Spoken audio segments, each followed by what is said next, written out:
आपका स्वागत है हमारे YouTube चैनल ज्ञान प्रतिभा में। आज का जो हमारा वीडियो है वो है कक्षा 10 में मित्रता पर आधारित, जो कि आचार्य रामचंद्र शुक्ल द्वारा लिखित है। इसके पहले वीडियो में आपने देखा होगा कि मैंने इसके पहले का ये हमारा दूसरा गद्यांश है। इसके पहले का गद्यांश हमने पढ़ाया था।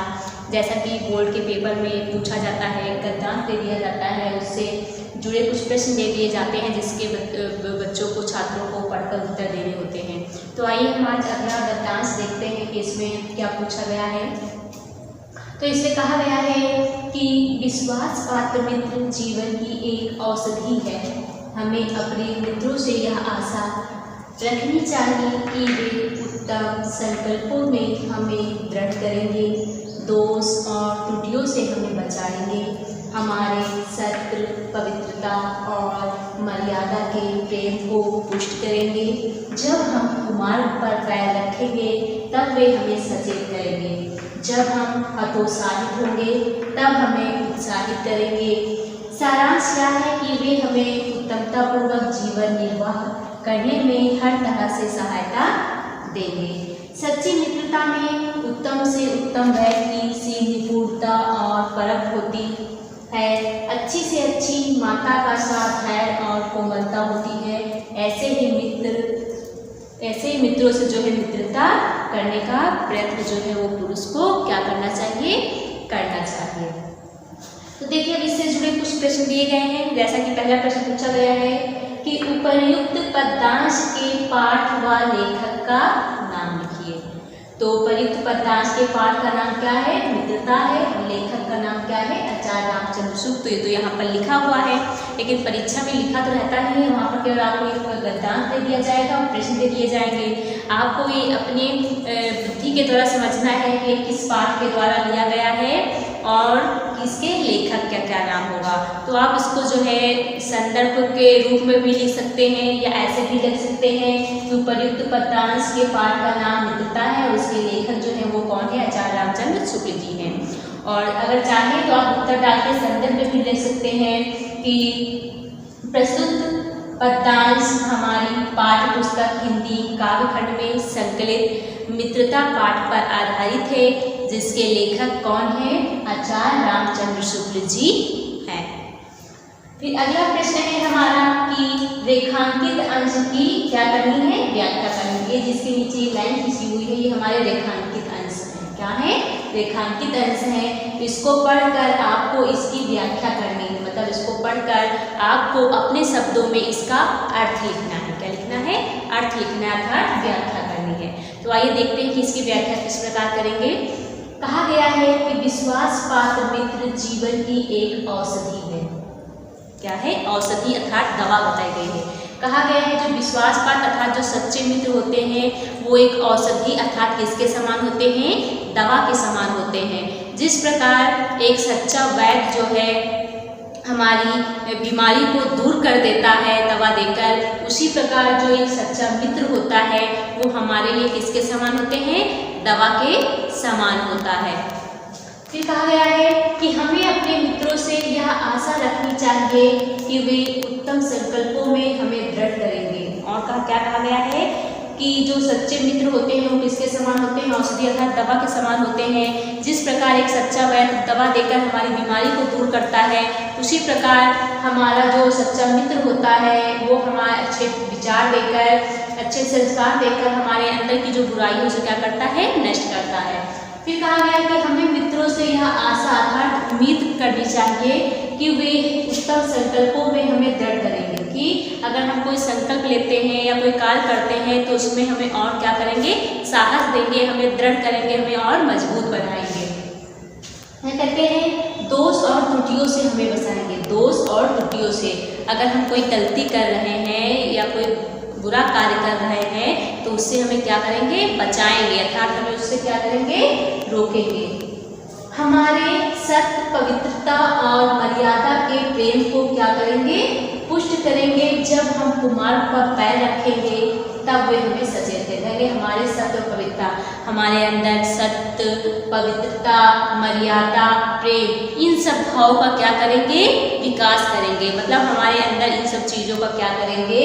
विकास करेंगे। हमारे अंदर सत्य रूपी चीज़ों को लाएंगे, हमारे अंदर पवित्रता लाएंगे, मर्यादा लाएंगे। फिर कहा गया कि जब हम कुमार पर, कहा गया जब हम कुमार पर अर्थात किसी गलत राह पर, अगर किसी लोभ या लालच के कारण हम किसी गलत रास्ते पर चल पड़ते हैं, तब वे हमें सचेत करेंगे। तो हमें सचेत करेंगे मतलब उस पर जाने से हमें रोकेंगे। मतलब कहता है कि हमारा जो विश्वासपात्र मित्र होता है वो हमारे लिए उस प्रकार एक दवा के समान होता है कि जैसे कोई वैद्य होता है वो दवा देकर बीमारी को दूर कर देता है, उसी प्रकार जो हमारा मित्र होता है वो हमें हर बुराई से बचाएगा, हमारे अंदर अच्छे विचारों को, पवित्रता को और प्रेम को भरेगा। और यदि हम किसी लोभ या किसी के कहने में आकर या किसी लालच के कारण अगर हम किसी गलत रास्ते पर चले जाते हैं तो उस रास्ते पर हम जाने से हमें रोकेगा, हमें सचेत करेगा, बताएगा कि यह गलत है। बताया गया है कि जब हम हतोत्साहित होंगे तब हमें उत्साहित करेगा। और जब हम अगर कोई कार्य कर रहे हैं और उस कार्य में अगर कोई कठिनाई आ जाती है, उससे हम विचलित हो जाते हैं अर्थात घबरा जाते हैं, तब हमारे अंदर वो उत्साह भरेगा कि यह कार्य करो, इस पे तुम अवश्य सफल होगे। तो वो क्या करेगा? हमें क्या करेगा? उत्साहित करेगा, मतलब हमारे अंदर उत्साह भरेगा। तो ये हो गया, इसका अर्थ हो गया कि एक बार फिर से देख लेते हैं सरल शब्दों में। आप अपने शब्दों में इसको ऐसे भी देख सकते हैं कि जो आचार्य शुक्ल जी हैं वो कहते हैं कि जो सच्चा मित्र होता है वो किसके समान होता है? एक औषधि अर्थात दवा के समान होता है। जिस प्रकार एक वैद्य जो है दवा को देकर बीमारी को दूर करता है, उसी प्रकार जो हमारा सच्चा मित्र होता है वो हमारे अंदर की बुराइयों को नष्ट करता है, हमारे अंदर जो घृणा, जो तृष्णा लोगों के प्रति होता है, जो लोभ लालच होता है, उसको दूर करता है। हमारे अंदर सत्य, पवित्रता, मर्यादा, इन सब चीज गुणों का क्या करता है? विकास करता, हमें अच्छी अच्छी बातें बताता है। और यदि किसी लालच के कारण हम गलत रास्ते पर चल पड़ते हैं तो उस रास्ते पर जाने से हमें रोकता है, हमें क्या सही है क्या गलत है इस बारे में हमें बताता है। और हम अगर कोई कार्य कर रहे हैं और उसमें अगर कठिनाई आ जाती है तो हमें, अगर हम बहुत उत्साहित होने लगते हैं, मतलब निराश होने लगते हैं, तो वो हमें क्या करता है? उत्साह दिलाता है। हमें क्या करता है? क्या कहा गया है कि हमें क्या करता है? उत्साहित करता है। तो ये तो क्या हो गया? इस अंश की व्याख्या हो गई। फिर अगर तो प्रश्न पूछा गया है कि मनुष्य को कैसी मित्रता करने का प्रयास करना चाहिए, तो जैसा कि हमने अर्थ में भी बता ही दिया है कि मित्र कैसा होना चाहिए, लेकिन अब यहाँ पर प्रश्न पूछा गया है तो कह सकते हैं, देखिए यहाँ पर लिखा हुआ गया है कि हमें उत्तमता पूर्वक जीवन निर्वाह करने में हर तरह से सहायता देंगे। सच्ची मित्रता में उत्तम से उत्तम वैद्य की सी निपुणता और परख होती है, अच्छी से अच्छी माता का सा धैर्य और कोमलता होती है। ऐसी ही मित्रता करने का प्रयत्न पुरुष को करना चाहिए। साफ साफ पूछा गया कि यहाँ पर मनुष्य को कैसी मित्रता करनी चाहिए, तो मनुष्य को ऐसे मित्र से मित्रता करनी चाहिए जो एक अच्छे वैद्य के समान हो, जो हम अगर कुछ गलत कर भी रहे हैं तो हमको वो दवा रूपी देकर जो हमारे अंदर की जो बुराई है, बुराई के रूप में जो बीमारी है उसको क्या कर सके? दूर कर सके। और एक जो अच्छी माता होती है उसके समान उसमें क्या होना चाहिए? धैर्य और कोमलता होनी चाहिए। यही एक अच्छे मित्र के गुण होते हैं और ऐसे मित्रों से ही हमें मित्रता करने का क्या करना चाहिए? प्रयास करना चाहिए। तो एक बार सारे प्रश्नों के उत्तर फिर से देख लेते हैं कि उपर्युक्त पद्यांश के पाठ का नाम मित्रता है। इसके लेखक कौन है? आचार्य रामचंद्र शुक्ल जी हैं। और इस अंश की व्याख्या हमें बता ही दिया है कि क्या कैसे हुआ, कि एक मित्र के बारे में यहाँ बताया गया है कि एक अच्छा मित्र वैद्य के समान होता है, वो कैसे हमें सही गलत के बारे में फर्क बताता है, वो कैसे हमें हमारे अंदर के हमको सचेत करता है, हमें उत्साहित करता है, हमारे अंदर की बुराइयों को नष्ट करता है, हमें सही गलत में फर्क बताता है। उसके बाद जो अगला प्रश्न है कि मनुष्य को कैसे मित्रता करने का प्रयास करना चाहिए, तो मनुष्य को एक ऐसे विश्वास पात्र उस वैद्य के समान सच्चे मित्र से मित्रता करनी चाहिए जो वैद्य के समान होता है, जो दवा देकर बीमारी को दूर करता है। उसी प्रकार ऐसा मित्र होना चाहिए जो हमारे अंदर जो है हमें उत्साहित कर सके, हमारे अंदर संकल्पों को दृढ़ कर सके, और उस माता की अच्छी माता के समान होनी चाहिए जिसके अंतर्गत जो है धैर्य और कोमलता हो। तो ऐसे मित्रों से हमें मित्रता करने का प्रयास करनी चाहिए। तो ये तो हो गया हमारा ये गद्यांश। अब देखते हैं इसके आगे गद्यांश। अब उसके आगे देखते हैं अगला हम जो है पद्यांश देखते हैं कि इसमें क्या कहा है। तो आइए अगला पद्यांश देखते हैं कि इसमें क्या कहा है कि छात्रावास में तो मित्रता की धुन सवार रहती है, मित्रता हृदय में उमड़ पड़ती है, पीछे के जो स्नेह बंधन होते हैं उसमें ना तो उतनी उमंग रहती है ना तो उतनी खिन्नता। बाल मैत्री में जो मनन करने वाला आनंद होता है वह हृदय को भेदने वाली ईर्ष्या होती है। वह और कहाँ कैसी मधुरता और कैसी अनुभूति होती है, कैसा अपार विश्वास होता है, हृदय के कैसे कैसे उद्गार निकलते हैं, वर्तमान कैसा आनंदमय दिखाई पड़ता है और भविष्य के संबंध में कैसी लुभाने वाली कल्पनाएं हमें रहती हैं। कितनी जल्दी बातें लगती हैं और कितनी जल्दी मानना मनाना होता है। सहपाठी की मित्रता इस उक्त में हृदय का कितना भारी उथल पुथल का भाव भरा हुआ है। तो देखते हैं इसके हम, ये तो हमारा पद्यांश था जो कि दिया जाता है, लेकिन इसको पढ़कर इन प्रश्नों के हमको क्या देने रहते हैं, उत्तर देने रहते हैं। तो आइए देखते हैं कि सबसे पहला प्रश्न हमारा क्या पूछा गया है। तो सबसे पहला प्रश्न हमारा पूछा गया है कि उपर्युक्त पद्यांश के पाठ व लेखक का नाम लिखिए। तो इसके पहले भी हमने अभी बताया है अगले पद्यांश में, तो इस फिर से एक बार बताते हैं। इस पाठ का नाम तो आपको पता है क्या है, मित्रता है, और जो लेखक का नाम है वो क्या है, आचार्य रामचंद्र शुक्ल है। तो इसको आप संदर्भ के रूप में भी लिख सकते हैं कि प्रस्तुत पद्यांश हमारा पाठ पुस्तक हिंदी काव्य खंड में संकलित मित्रता पाठ पर आधारित है, जिसके लेखक आचार्य रामचंद्र शुक्ल जी हैं। अगला प्रश्न देखते हैं, आता है कि रेखांकित अंश की व्याख्या कीजिए। तो रेखांकित अंश तो हमारा कितना है, मान लीजिए कि पेपर में ऊपर से दे दिया जाए, पूरे का कहीं से भी दे दिया जाए, इसलिए हम आपको पूरे का अर्थ जो है वो समझाते हैं।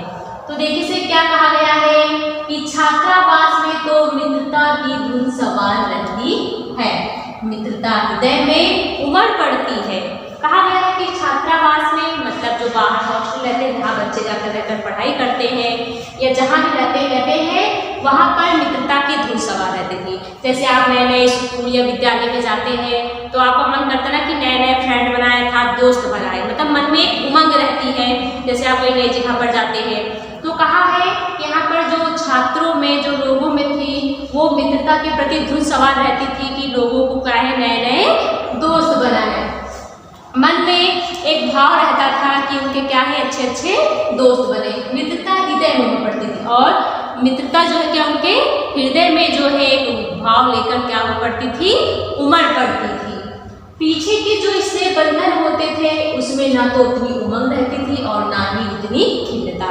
कहते हैं पीछे के जो स्नेह बंधन, पीछे अर्थात मान ले कि अगर हम युवावस्था वृद्धावस्था में चले जाए तो उसमें जो लोग आपस में मिलते जुलते हैं तो उसमें उस तरह के बंधन नहीं होते हैं और ना ही आपसी मन मुटाव होता है जैसा कि आपस दोस्तों में होता है। दोस्त में क्या होता है कि एक दूसरे से लड़ेंगे, फिर थोड़ी देर के बाद क्या होता है आपस में आकर फिर बोलेंगे कि आपके साथ भी ऐसा होता होगा। जैसे आप लोग कक्षा में ले लें, किसी विद्यालय में जब पढ़ते हैं तो आपस में ही क्या कहते हैं लड़ाई कर लेंगे, नहीं बोलेंगे, लेकिन थोड़ी देर के बाद फिर आपस में क्या करते हैं बातचीत करने लगते हैं। तो वही चीज़ यहाँ पे कहा गया है कि जो पीछे के बंधन है अर्थात आप वृद्धावस्था में चले जाइए तो उसमें जो आपको जो इसने बंधन मिलेंगे उनमें जो है जो इसने इस अवस्था में होता है, छात्रावास के समय दोस्तों के साथ होता है, वो जो है भाव है उसमें नहीं होता है।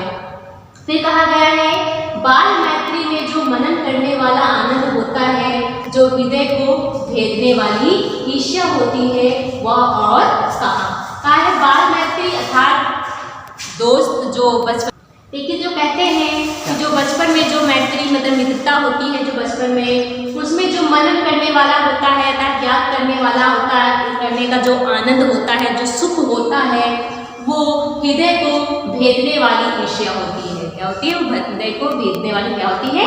ईर्ष्या होती है। वह और कहाँ, कहते हैं वो किसी और अवस्था में नहीं होता है। फिर कहते हैं कैसी मधुरता और कैसी अनुक्ति होती है और कैसा अपार विश्वास होता है। कहते हैं कि इस अवस्था में जो मित्रों पर जो अपार विश्वास होता है वो कहीं और नहीं होता है। कहते हैं कि हृदय के कैसे कैसे उद्गार निकलते हैं, वर्तमान कैसा आनंदमय दिखाता। कहते हैं हृदय में तरह तरह के चीजें दिखाई पड़ती है, हर चीज क्या है अच्छी लगती है दोस्तों के साथ। और क्या कहा है कि वर्तमान कैसा आनंदमय दिखाई पड़ता है। और वर्तमान जो होता है, जिस समय में हम जो अवस्था होती है, जिस समय में हम जो दोस्तों की मित्रता की बात की गई है, ये अवस्था जो होती है, वो जो जीवन होता है बहुत ही सुखमय अर्थात प्रसन्नतापूर्ण दिखाई देता है। इस अवस्था में इतने खुश होते हैं कि ऐसी अवस्था फिर कभी नहीं आती है। तो वही चीज़ कहा गया कि बहुत ही क्या दिखाई पड़ता, आनंदमय अर्थात बहुत ही खुशमय दिखाई पड़ता है। और भविष्य के संबंध में कैसी लुभाने वाली कल्पनाएं बनी रहती है। और जो भविष्य अर्थात जो आगे आने वाला समय रहता है, उसके प्रति मन में बहुत सारे विचार जो है वो मन में आते हैं। उसको लुभाने वाले तो अपनी ओर आकर्षित करने वाले बहुत से विचार जो है वो मन में आते हैं। फिर कहा है कितनी जल्दी बातें लगती हैं और कितनी जल्दी मानना और मनाना होता है। कितनी जल्दी मतलब कि अगर एक दोस्त कुछ कह देते हैं तो बहुत जल्दी दूसरा दोस्त जो है पूरा भी मान जाता है। लेकिन क्या होता है कि कितनी जल्दी मानना और मनाना होता है, लेकिन बहुत जल्दी वो एक दूसरे को मना भी लेते हैं। क्या होता है? बहुत जल्दी वो एक दूसरे को मना भी लेते हैं।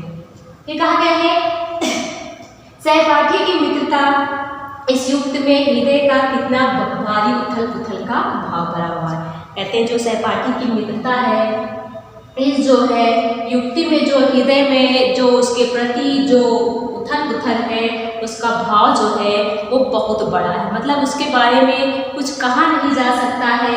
सहपाठी की मित्रता के प्रति जो हृदय में जो भाव होता है, उसका जो भारी विशाल जो उथल पुथल है वो बहुत ज़्यादा भरा होता है, जिसके बारे में कुछ कहा नहीं जा सकता है।